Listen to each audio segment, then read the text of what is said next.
हरे कृष्णा। श्रीमद् भागवत गीता यथारूप अध्याय 5 कर्म योग कृष्ण भावना भवित्य कर्म। श्लोक संख्या 2।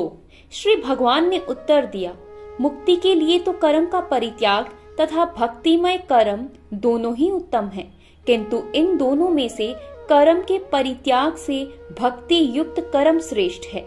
तात्पर्य, साकाम कर्म ही वह बंधन का कारण है। जब तक मनुष्य शारीरिक सुख का स्तर बढ़ाने के उद्देश्य से कर्म करता रहता है, तब तक वह विभिन्न प्रकार के शरीरों में देहांतर करते हुए वह बंधन को बनाए रखता है। इसकी पुष्टि भागवत में इस प्रकार हुई है। लोग इंद्रिय तृप्ति के पीछे मत्त हैं। वे ये नहीं जानते कि उनके कलेशों से युक्त यह शरीर उनके विगत साकाम कर्मों का फल है। यद्यपि यह शरीर नाशवान है, किंतु यह नाना प्रकार के कष्ट देता रहता है। अंततः इंद्रिय तृप्ति के लिए कर्म करना श्रेयस्कर नहीं है। जब तक मनुष्य अपने असली स्वरूप के विषय में जिज्ञासा नहीं करता, उसका जीवन व्यर्थ रहता है, और जब तक वह अपने स्वरूप को नहीं जान लेता, तब तक उसे इंद्रिय तृप्ति के लिए साकाम कर्म करना पड़ता है। और जब तक वह इंद्रिय तृप्ति की इस चेतना में फंसा रहता है, तब तक उसका देहांतर होता रहता है।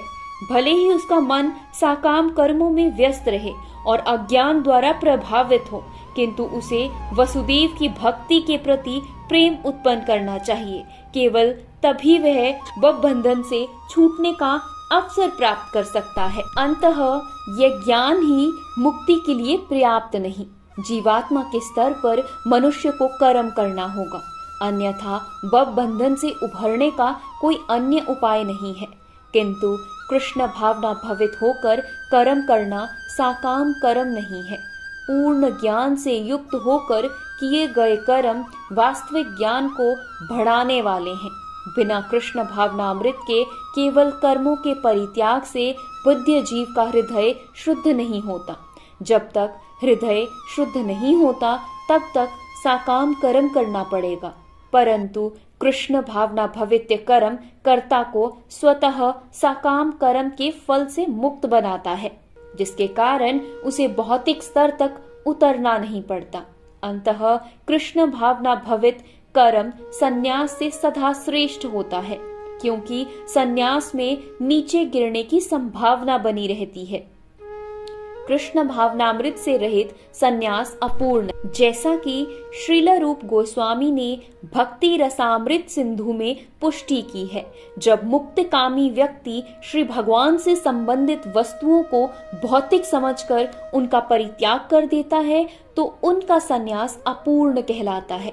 संन्यास तभी पूर्ण माना जाता है जब यह ज्ञात हो कि संसार की प्रत्येक वस्तु भगवान की है और कोई किसी भी वस्तु का स्वामित्व ग्रहण नहीं कर सकता। वस्तुतः मनुष्य को यह समझने का प्रयत्न करना चाहिए कि उसका अपना कुछ भी नहीं है, तो फिर संन्यास का प्रश्न ही कहाँ उठता है। जो व्यक्ति यह समझता है कि सारी संपत्ति कृष्ण की है, वह नित्य सन्यासी है। प्रत्येक वस्तु कृष्ण की है, अंततः उसका उपयोग कृष्ण के लिए किया जाना चाहिए। कृष्ण भावना भवित होकर इस प्रकार का पूर्ण कार्य करना मायावादी सन्यासी के कृत्रिम वैराग्य से कहीं उत्तम है। हरे कृष्णा।